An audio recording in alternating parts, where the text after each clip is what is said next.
Pigskin holiday, everybody. Mario Lights Out Spina. Ed the Man Parrot. Oh, you did it wrong. Carl No Accept Terry. Now, we bring ourselves to my favorite segment, which is the holy shit that pisses me off moment of the day. Now, this segment brings a lot of ramblings and whatnots from us. Is there a sponsor? Yes, there is a sponsor, and I'm a fucking idiot. Burn out. Yeah, we'll just do it again. I'll do it again. No, it's okay. We'll fix it. All right. This segment is brought to you by Third Down Powdered Donuts. What? Way better than Take 3 Powdered Donuts. I don't know if you've ever had Take 3 Powdered Donuts. Shit compared to Third Down Powdered Donuts. There's Serious. generic and there's sub-generic. That pisses me off that they're so bad. Anyways, so there's a lot of happenings this week in the NFL. A lot of moments that pissed me off, really right the F off. There's a lot of moments that it was like, holy shit. So, Carl. Oh, me again? Yes. Oh, look it. Tell me what your holy shit moment of the week is. My holy shit moment Just of the your week? holy shit moment. I just want to know. Just Just the holy shit moment. You want to know? Nope, not yet. Not yet. Okay. Whatever. Hey, if mom's not happy, nobody's happy. That's right. KC shutting out Oakland.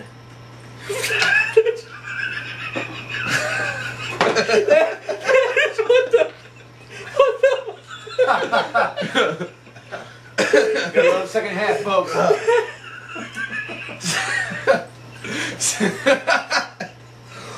Gotta burn off that Monday's tea.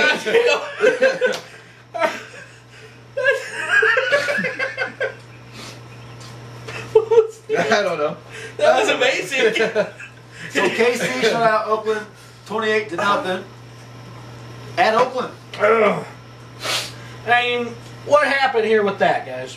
I mean, seriously, KC has been not so good at all. And then all of a sudden they come back and they beat a team who not only gave the Patriots a run for their money, but they gave the Bills a run for their money. Mm-hmm. They were beating the Bills. Beat the Jets. And they beat the Jets. Yeah. They just shut out Oakland. Yeah. Who the hell shuts out Oakland? I mean, for real. That's just crazy. I mean, they had 6 interceptions. Yeah, 3 from Bowler, That's 3 like from Palmer. a week's worth of interceptions Yeah. for the NFL. What a welcome back for Carson Palmer to just get shut out. You know? Got destroyed. 14 penalties. Yeah. Yeah. No accept. Many No no. accept. Many no. But yeah, I mean, that's definitely my holy shit moment. I mean, just... And that's a divisional game, too, so you Yeah. would think that there would be a little bit more fire between the two teams. It used to be a good matchup. Oh, yeah. But then on top of that, though, I mean, another fact that goes in with this is they shut down Darren McFadden. Right. On both sides of the ball, the receiving and the rushing. He had 7 yards total That's between worth it. both. That's worse than Chris Johnson. Yeah. Yeah. Yeah. What the fuck? Who didn't do much? Who didn't do much? What's bad is, with the quarterback situation there in Oakland yesterday, you needed a running game from McFadden. Right. Yeah. Right. And he's perfectly capable of it, so... Oh, yeah. But do you think that's He part put of the... 174 up against the Jets defense. I mean, Yeah, and both got picked off 3 times. But Pryor did get in the game on a trick play. It didn't really go very well. Yeah. Yeah. So there was no consistency there, no common thread in the game yesterday. Not at all, but I mean, just because it's Oakland, who's been good, even in their losses, they've been good.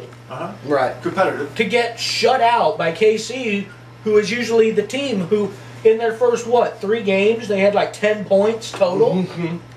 I mean, that's They're crazy. playing Missouri football. Yeah. Yeah.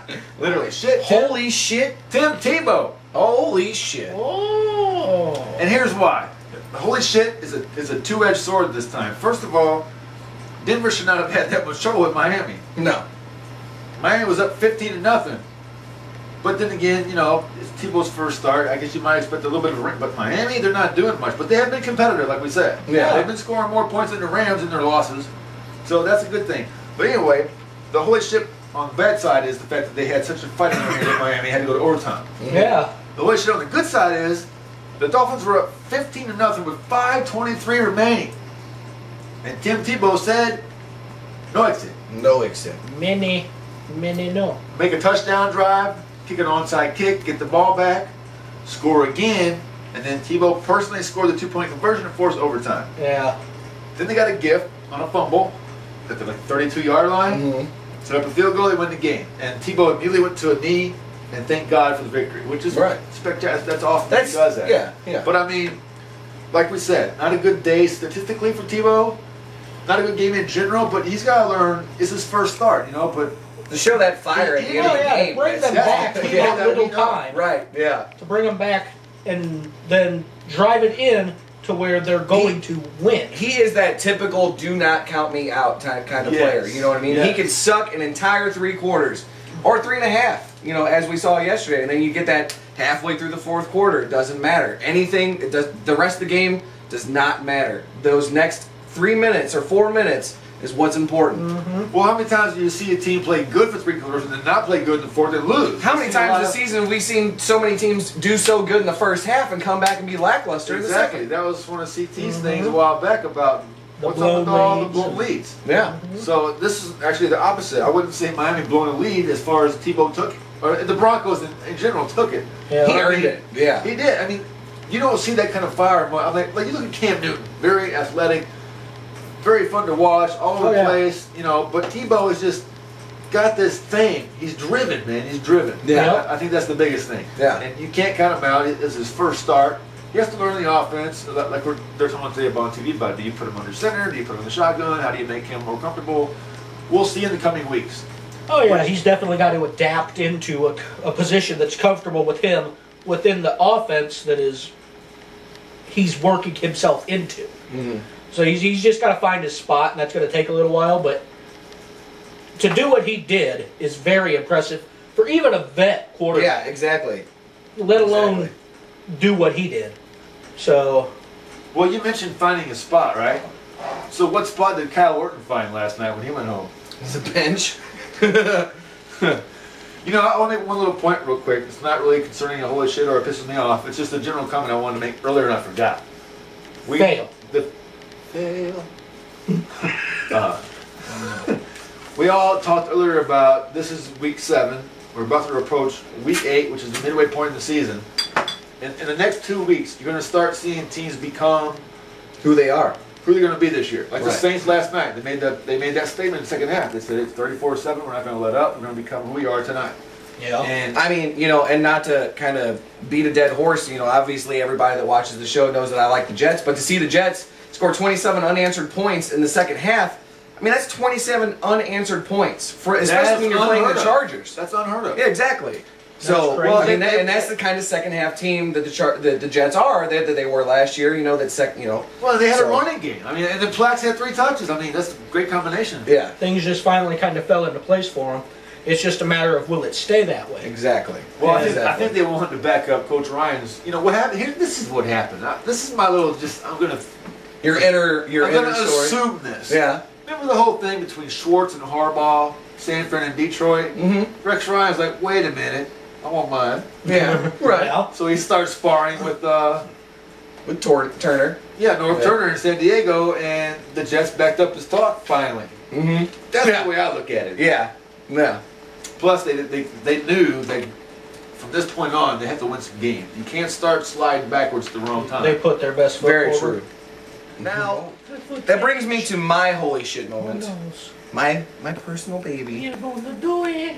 I changed it Oh, at the last he's second. killing me. All right. Mostly because Mr. Steve Smith, representing the 5'9s of the world, 7 receptions, 143 yards. Talk about making Cam Newton look good. I'm sorry, but I mean he's had one game where he's had less than 100 yards. One game so far this season.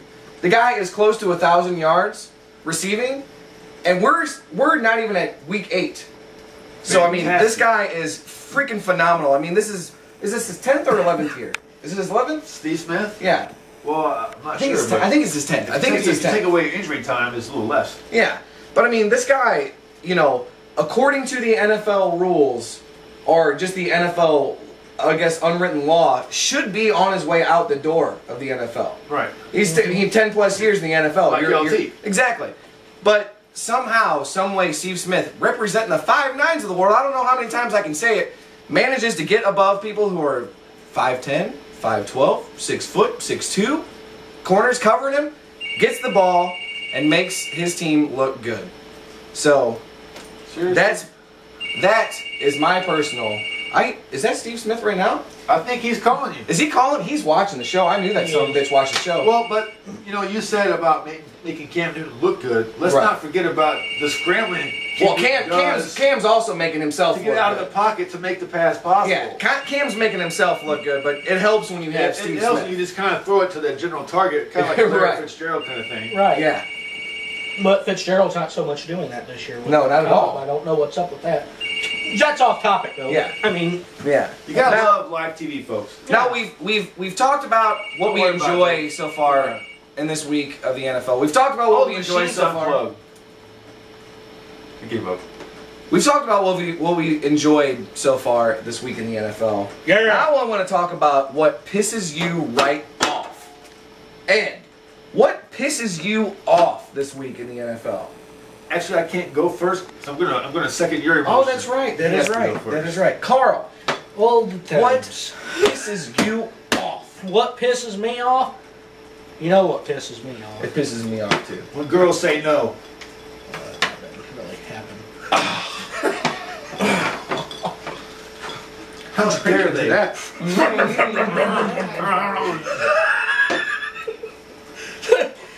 Detroit. Yeah. And that's our team. That's the only thing that keeps us from, like me taking this knife and like jabbing it right there. And Right, like me sharpening my toothbrush and stabbing you at work. Yeah. That's Because tough. because you've got the Jets, I've got the Patriots. We should completely hate each other, but Detroit unifies us. It does. How can you hate this pretty face? I think of my motherfucking Jets jersey. Yeah. But anyway, in all seriousness, though, what the hell's happening here with Detroit? Did that loss just really throw them off in the mental game, or? I don't know if it's so much that as the fact that maybe Atlanta just kind of got lucky because, they're playing Atlanta, but at the same time, this is the Atlanta that last year went 13-3, and the year before that went 9-7, and the year before that went 10-6. So it's not like they're playing a bad team. Well, no, but, I mean, they've been down in these situations before where they've had to come back and rise above these gaps in score, and they've done it every time. And they have that capability to do it. They've proven it. Why didn't they do it this time? Well, didn't the slide begin whenever they were losing to Dallas and Dallas gave the game back? Isn't that when Detroit started going downhill? You could say that. You could say that. But you could also say the fact that maybe, I mean, they did come back and win the game and they earned it, but... I would say the beating by San Fran, it's not really even the beating, just getting beaten by San Fran kind of takes you down a little bit of a peg because at that point you're 5-0. You're going into a game against San Francisco 49ers who at that point you don't really take seriously. Yeah, they're 4-1, blah, blah, But then you come out of that game, and it was a close game. It was a good game. It was a very entertaining game to watch as far as, a spectator point of view. But then you go into Atlanta, Atlanta comes to you, and it's, like I said, it's not like you're playing a bad Atlanta team. No. You just kind of happen to get one-upped. So you think it was 2 weeks in a row. You think it was more of a things just kind of fell into place for Atlanta rather than things fell apart for Detroit? Yeah, because it was a close game. Like, it wasn't like they lost by, 20. It wasn't a blowout or anything. No, but it was more than one possession, too. Yeah, and but they didn't really play the kind of Lion football that we've been used to watching so far. They played the stereotypical Lion kind of football. I can actually tell you why. I have the answers for this, my friend. Oh. He dialed this one in whenever we wasn't looking. Oh. We touched on this a few episodes ago about do Detroit and Buffalo know how to win? They're not used to doing this and going undefeated for the first few weeks and then having this kind of a role. And we said, are they mature enough to handle it? Right. So the answer is no. They have been close games, which is the good point. Right. Even Buffalo, they barely lost those 2 games. Yeah. Fitzpatrick was pissed, and they have a bye week. I'm looking forward to seeing how the Buffalo Bills bounce back this week. But I think that's what it is. It's just it's a experience factor. They're not used to doing this kind of thing. They're not used. They don't know. You have to know how to handle winning. Yeah, yeah. To maintain it, because the hardest thing to do in the NFL is to maintain a winning streak. You know, like the Patriots of years past. Right. And the Colts. The more they won, the harder it got. Mm-hmm. You know. Yeah. You win 7 in a row, it's harder to win that 8th and 9th one. And then if you do that 10th and 11th are even harder. It's just, I don't care who you play. That's true. It's just like trying to bowl a 300. Every strike you get, you're that much close till the end. You go, now you start sweating a little bit. Your palms are itchy or sweaty, and and then a lot of times you get down, you get through 9 frames, and then you crack. Right. Yeah. You know. Yeah. It's kind of the same scenario. Yeah. For all you bowling fans out there. The bowling. The bowling. The bowling. The bars. Now. The Can't tell the sausage. bowls. Why did I say sausage? Sausage. Oh, the balls. Sausage. Yeah, the balls go into sausage. Sausage balls. Sausage bowls. Now, Oh, this brings me to what pisses me off. And what pisses me off is the Cleveland Browns Seattle Seahawks game. I have shit better games than this on fucking Madden. This is disgusting. 6-3? 6-3. You have people that pay $50 to come see the Seattle Seahawks or the Cleveland Browns play, and they get to watch the miraculous 6-3 win by the Browns against the Seahawks. Freaking come on. You know, I guarantee you, there is not... I've scored 6 points in the first 5 seconds of Madden games. And I know that that's a video game. But I'm saying, you're a professional football player. Get out there and score more than 6 points. Give the people that paid it... That's all field goals. Give the people that pay... Yeah, keep your kicker on the damn sideline where he belongs and let the real players in football come out and actually do something. Not former soccer heroes in high school. You know? Yeah! This 6-3 is an abomination in the NFL. It might as well have been 0-0 and just called it a tie, and they just not even showed up and just stayed in Cleveland and stayed in Seattle and just hung out and drank coffee or whatever it is those freaking people do in Seattle. Anyways, all I'm saying is go out there and maybe actually try to win a game more than 6 points. Maybe go out there and actually give your fans who pay to see you maybe more than a field goal. Maybe not have your kicker be just on the field the entire game, because that's basically what it was. Might as well just had a kickoff. Like a shootout in freaking hockey. That'd be awesome, dude. Yeah. This guy here could score more points than that. Yeah. Like I said, that would have been more entertaining than the game we saw. I'm sorry, and I don't know if anybody out there is a Seattle Seahawks fan, and I don't care. I don't know if anybody's out there a Cleveland Browns fan. I really don't care. Both your teams sucked. No fucks. And you should be disappointed in the way that both of your teams played. It pisses me the hell off that there are games in the NFL, National Football League, professional football, and it's 6-3. Who didn't do much? Who didn't do much? The Cleveland Browns and Seattle Seahawks didn't do much. Didn't do much. That's me. You good? Yeah.